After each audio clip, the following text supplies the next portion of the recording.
बच्चों, आज हम पढ़ेंगे मृदा, मिट्टी। इंग्लिश में इसको कहते हैं हम सॉइल। पृथ्वी के सबसे ऊपरी भाग को जिस पर हम रहते हैं उसे मृदा कहते हैं।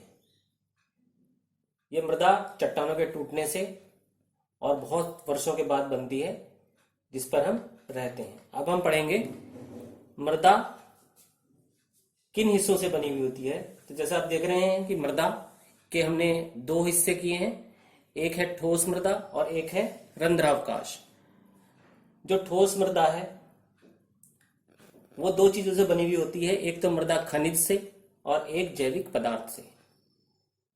इस चित्र में दिखाया गया है जैसे कि एक किसी बर्तन में हम कांच की गोलियां भर लें तो गोलियों के बीच में कुछ जगह रह जाती है, उस बीच की जगह को हम कहते हैं रंध्रावकाश। तो मृदा का दूसरा हिस्सा है रंध्रावकाश। इस रंध्रावकाश में जो खाली जगह होती है उसमें दो चीजें होती हैं, पानी होता है जिसे मृदा जल कहते हैं और वायु होती है हवा, जिसे मृदा वायु कहते हैं। तो मृदा के दो हिस्से हुए, ठोस मृदा और रंध्रावकाश। जो ठोस मृदा है ये गोल गोल गोलियां सी दिख रही हैं, इसमें दो चीजें होती हैं, एक तो खनिज होते हैं और एक जैविक पदार्थ।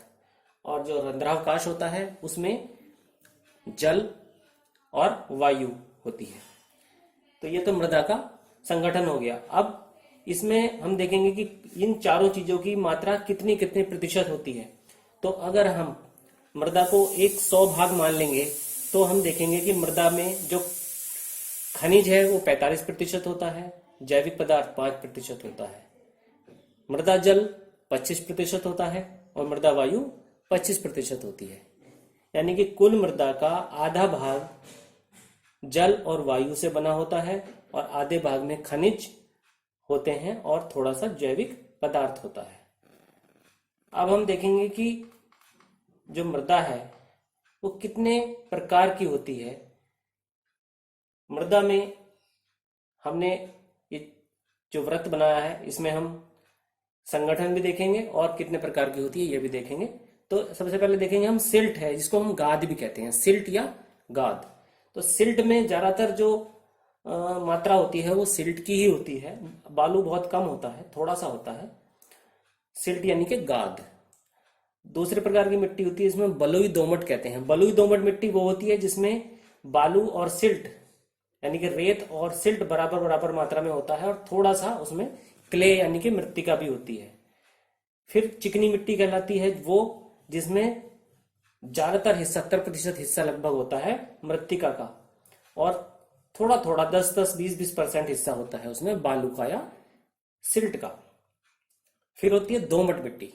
ये दोमट मिट्टी में सिल्ट और बालू लगभग बराबर मात्रा में होते हैं, दोनों मिलकर लगभग 80% भाग बनाते हैं और 10 से 20% भाग इसमें मृत्तिका का होता है।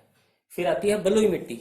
ये जो बलुई मिट्टी है इसमें 80% के आसपास सिर्फ बालू होती है और थोड़ी सी मात्रा इसमें सिल्ट की होती है। तो बालू, सिल्ट, चिकनी मिट्टी ये सब मिलकर अनेक प्रकार की मृदाओं का निर्माण कर लेती हैं। इनकी उपजाऊ क्षमता अलग अलग होती है, इनके जल धारण की क्षमता अलग अलग होती है।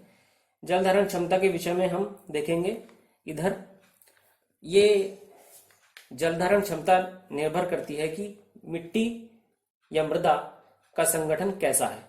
जिस मृदा में ज्यादा रेत होगा उसमें से पानी आसानी से बह जाएगा, बीच में से रंध्रावकाश ज्यादा होंगे इसलिए।